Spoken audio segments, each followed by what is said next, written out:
오늘도 우리 주님께서 가르쳐 주신 영광스러운 기도를 배우려고 합니다. 기도 없이 죄만 짓던 인생이 예수님을 만나고 예수님이 가르쳐 주시는 영광스러운 기도를 배웁니다. 이 기도가 여러분들의 기도가 되어서 하나님의 영광이 여러분들과 환하게 함께 동행해 가시는 영광스러운 여러분들의 인생이 다 되시기를 주님의 이름으로 간절히 축원합니다. 오늘 인간을 향한 두 번째 기도로 용서에 대한 우리 주님의 가르침이죠.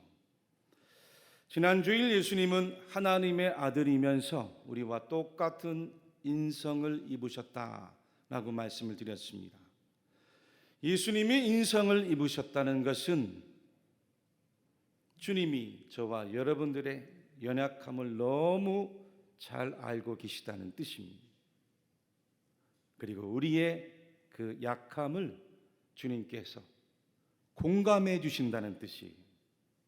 얼마나 공감을 해 주길 원하셨으면 저와 여러분들이 지은 그 죄를 대신해 십자가에서 못이 박히고 물과 피를 다 쏟아내 흘려주시기까지 아낌없는 사랑, 그 자비, 그 긍휼로 여러분들을 공감해 주시려고 하셨겠습니까?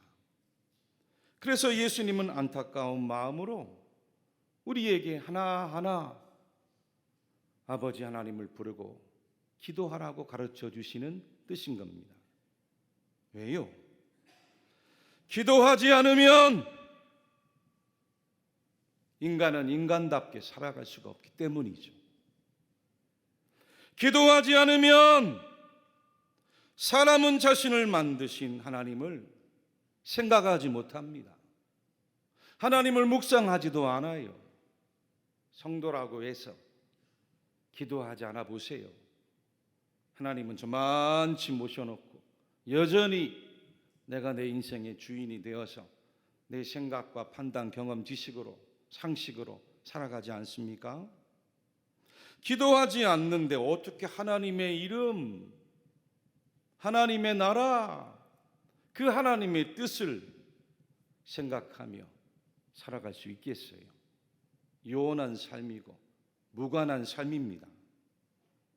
기도하지 않는데 하나님의 이름의 거룩한 삶으로의 열망이 내 안에서 일어나겠습니까?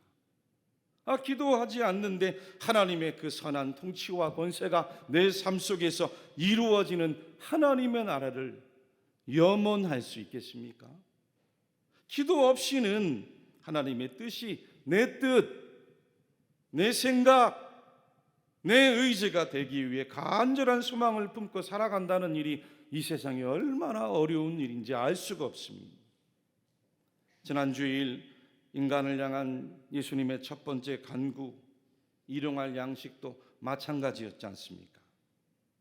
내가 살아가는 환경이라는 모든 차원에서의 양식도 진정 겸손한 마음으로 하나님만을 완전히 신뢰하고 완전히 의지하고 하나님만을 바라보는 삶으로 기도하지 않는데 어떻게 나아가겠어요? 어려운 일이죠. 더군다나 지금처럼 인간의 과학기술이 인공지능이라잖아요.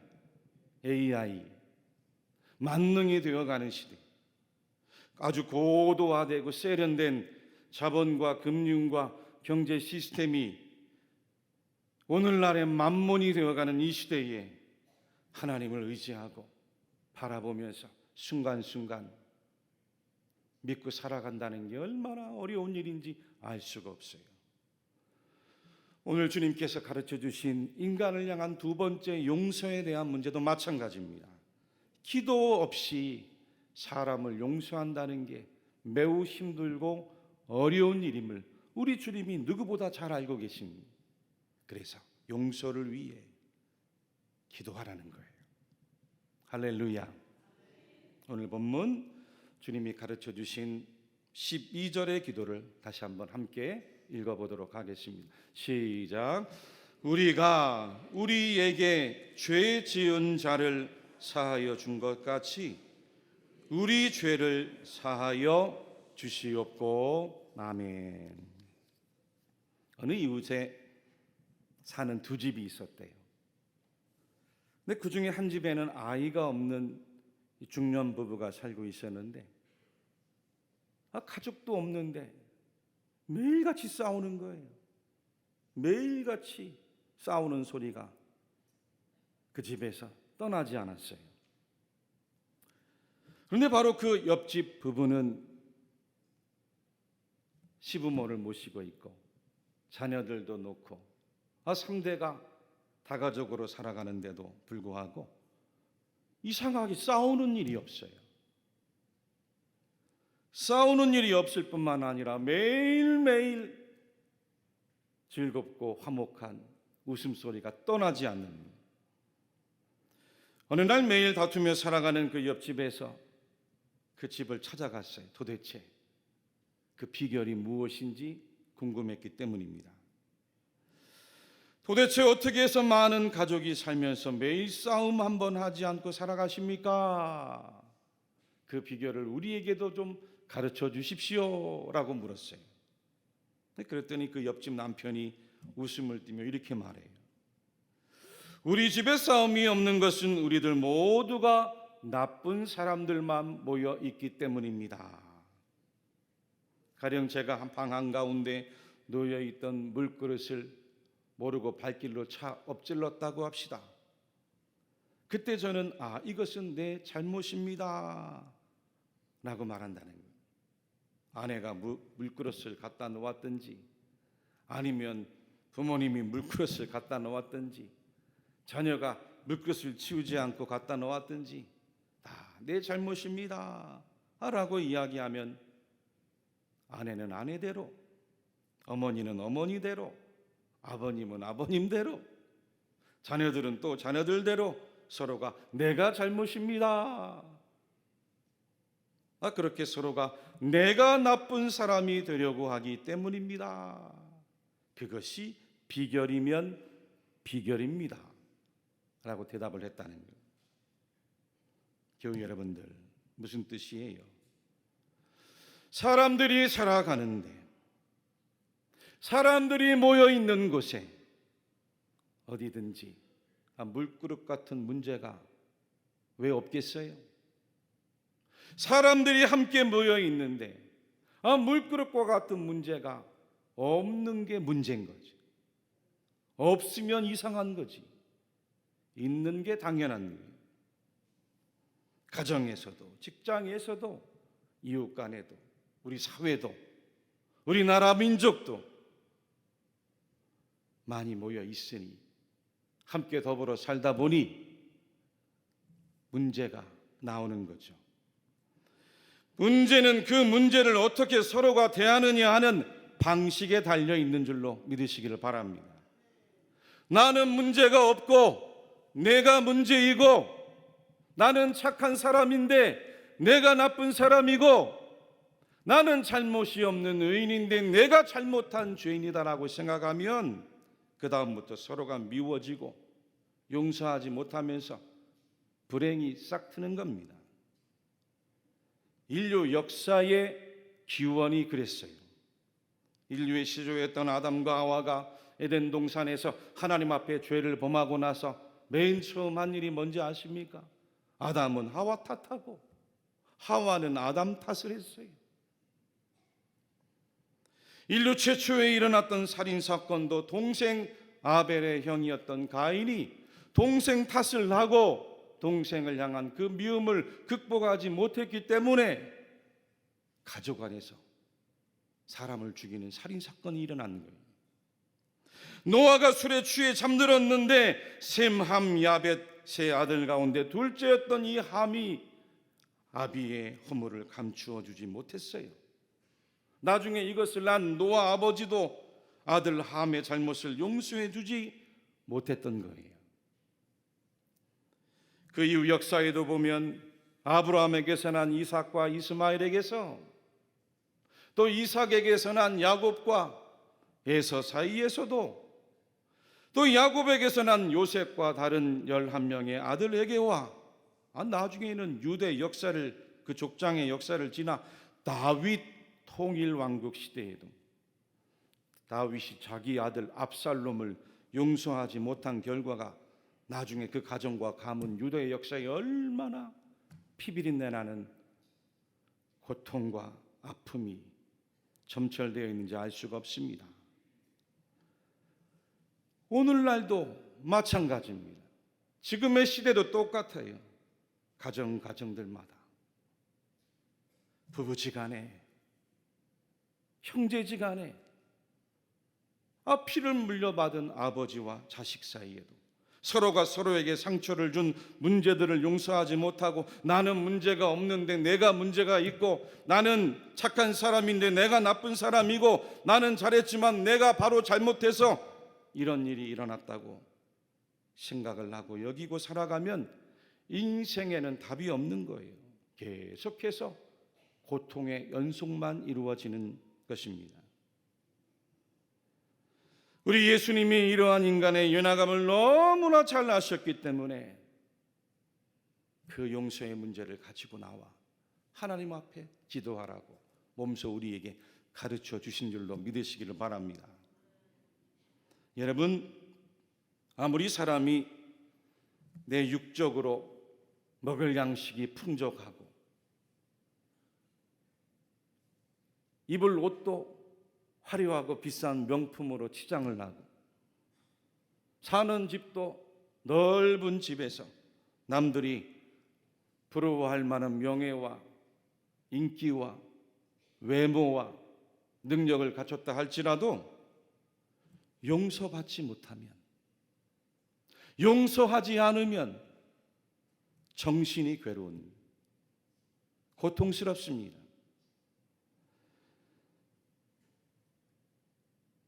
동식물에게 가서 용서하지 못하고 또 용서받지 못해서 괴로운 일이 있는지 한번 물어보세요. 사람이니까 괴로운 거예요. 사람이니까 고통스러운 거예요. 사람으로 더불어 살아다가 보니까 그 문제를 해결이 안 되는 거죠. 전에 섬기던 교회에 등록한 지 얼마 안 되는 세 가족이 등록을 하셨어요. 근데 이 세 가족이 새벽 기도를 나오셨어요. 추수감사주일을 앞두고 한 주간 특별 새벽 기도회가 있었는데 특세를 마치고도 계속해서 새벽 기도를 나오시는 거예요. 주일날 예배를 마치고 나가시는 그 모습이 너무나 보기 좋으셔서 반갑게 인사를 드렸는데 이분이 저에게 잠깐 시간을 내달라고 하시고 간증을 하시더라고요. 오랫동안 지인으로 알고 지내던 분과 함께 동업을 하고 사업을 시작했대요. 처음엔 사업이 너무 잘 됐습니다. 그런데 어느 순간 사업이 안 되면서 알고 보니까 이분이 배신을 한 거예요. 그렇게 잘하던 분이었는데 나중에는 자기도 모르게 서류를 거짓말로 조작을 하고 거래처에도 자기를 나쁜 사람으로 만들어서 손해를 보게 만든 거죠.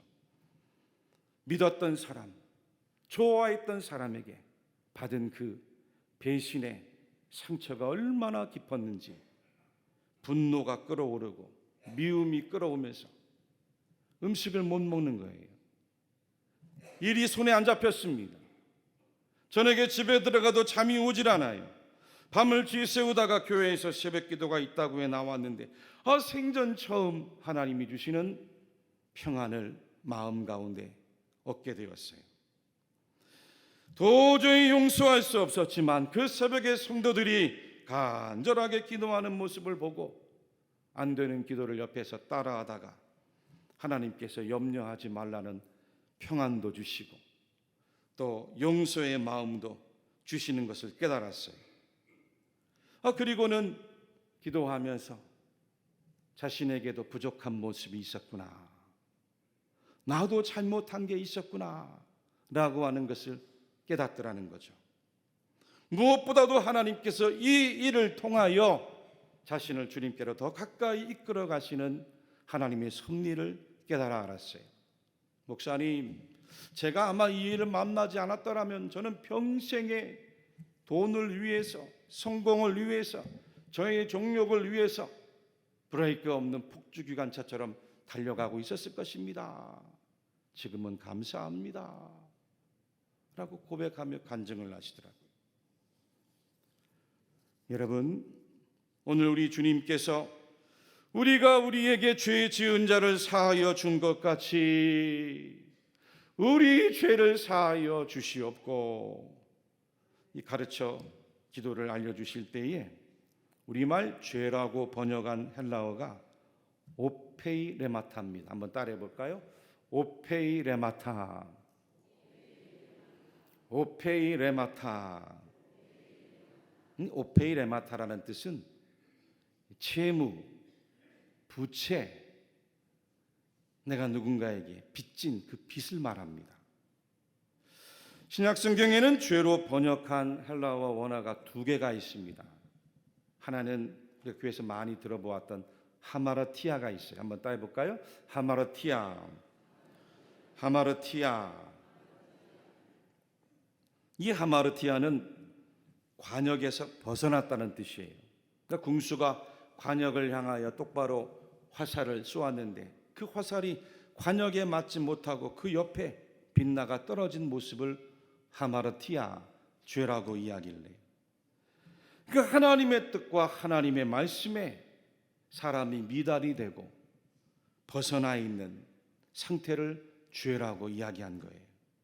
근데 오늘 주님께서 가르쳐 주신 이 용서를 구한 기도의 죄는 하마르티아가 아니에요. 오페이레마타예요. 이 오페이레마타는 아까 말씀드린 것처럼 채무를 말합니다. 부채를 말해요. 빚을 말합니다.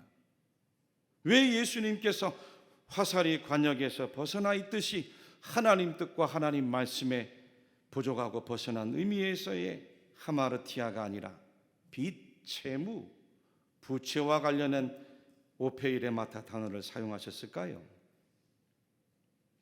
용서는 내가 지은 빚, 채무, 그 부채를 갚는 마음이 없이는 안 되는 일이기 때문인 것입니다.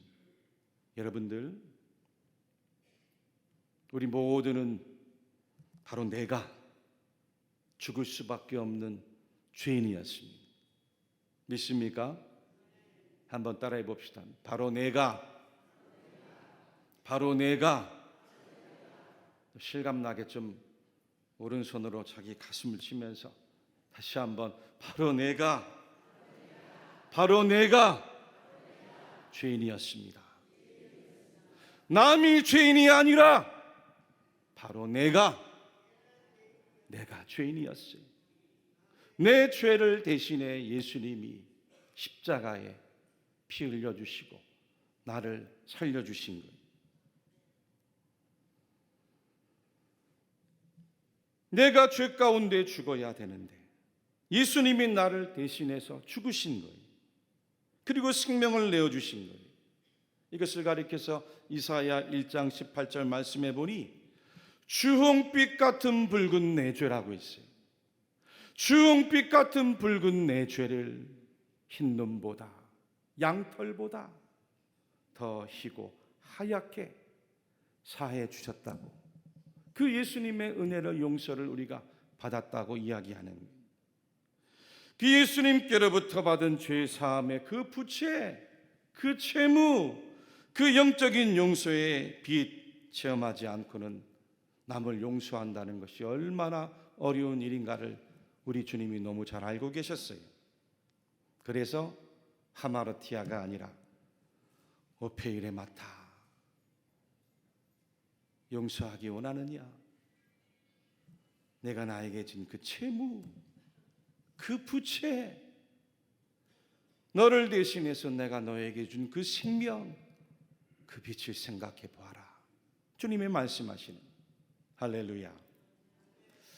교육 전도사로 사역할 때 일입니다.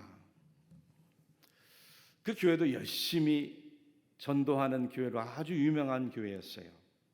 교회 학교 전체 부서가 토요일이 되면 학교 앞에 나가서 하교하는 학생들을 만나면서 복음을 전하고 전도지를 주고 얼마나 열심히 전도했는지 알 수가 없어요. 제가 맡았던 부서가 초등학교 3학년 부서였습니다. 열심히 전도를 해서 이 초등학교 3학년 부서가 나중에는 300명이 됐어요. 별로 놀라지도 않으시는데 3학년 한 개 부서. 그의 여름 성경학교가 다가오면서 교사들과 미리 준비 기도회로 모이고 어린이 부흥회를 준비했습니다. 교회 수양관에서 성경학교를 하면서 저녁 집회를 열었는데 아이들과 함께 뜨겁게 찬양하며 또 말씀을 전하고 기도회를 인도하는데 성령님이 하늘로부터 은혜의 비를 내려 주시니 그것도 폭포수와 같이 은혜를 내려 주시니까 이 아이들이 눈물을 흘리고 콧물을 흘리면서 얼마나 하나님 앞에 엎드려져서 회개하고 울부짖고 뜨겁게 기도하는지 알 수가 없었어요. 아이들이 우니까 옆에 있던 교사들도 울고 함께 뒤따라왔던 부모들도 울고 그 밤에 온통 아이들이 눈이 퉁퉁 붓기까지 그야말로 대성통곡을 하며 눈물바다를 이룬 교회가 발칵 뒤집어졌습니다. 여러분들 아이들이 죄를 지으면 얼마나 큰 죄를 지었다고 그렇게 대성통곡하며 하나님께 부르짖고 기도했을까요? 나중에 들어보니까 엄마한테 거짓말하고 아빠 말씀 안 듣고 동생하고 싸우고 친구들 미워한 마음이 그렇게 아팠다는 거예요. 인간은 모두가 죄인입니다. 사람은 모두가 죄인이에요. 아이들도 죄인이에요. 학생도 죄인이에요. 청년도 죄인이에요. 어른도 죄인입니다. 가정의 남편도 죄인이요, 아내도 죄인이고 자녀들도 죄인입니다. 하나님 앞에서는 죄인 아닌 사람이 단 한 사람이 없어요. 의인 한 사람이 하나님 앞에서는 없다고 했습니다. 로마서 3장 9절에서 20절의 증언이죠. 그러면 어떠하냐? 우리는 나으냐? 결코 아니라 유대인이나 헬라인이나 다 죄 아래에 있다고 우리가 이미 선언하였느니라.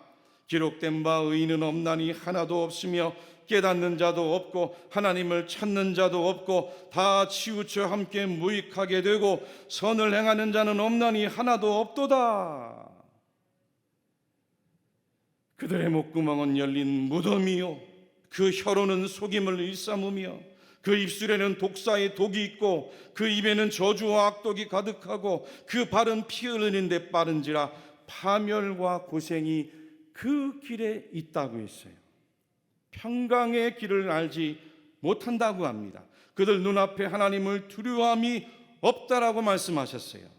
우리가 알거니와 무릇 율법이 말하는 바는 율법 아래에 있는 자들에게 말하는 것이니 이는 모든 입을 막고 온 세상으로 하나님의 심판 아래에 있게 하려 함이라.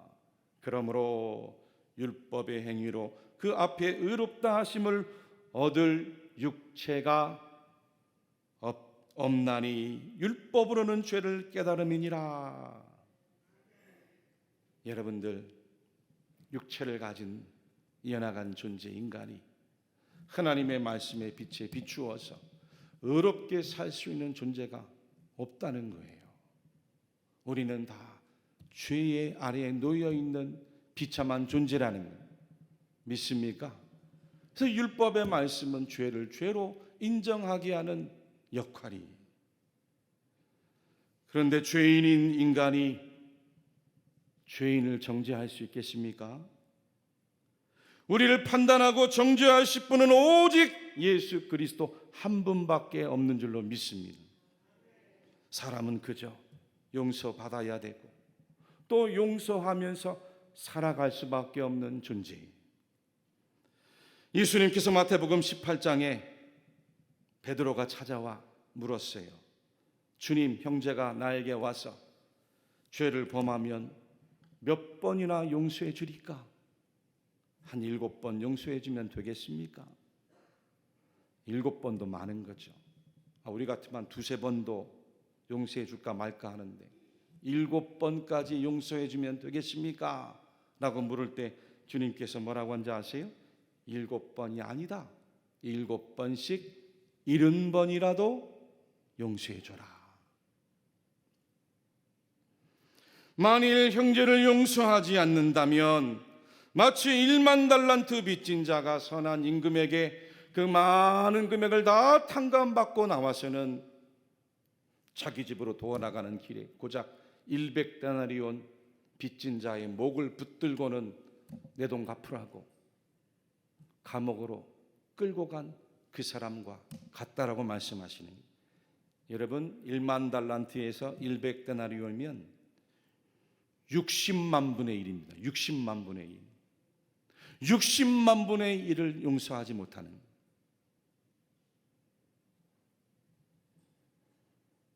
마태복음 18장 32절에 35절에 주님께서 우리에게 말씀하신 뜻입니다. 같이 한번 말씀 읽어봅시다. 시작.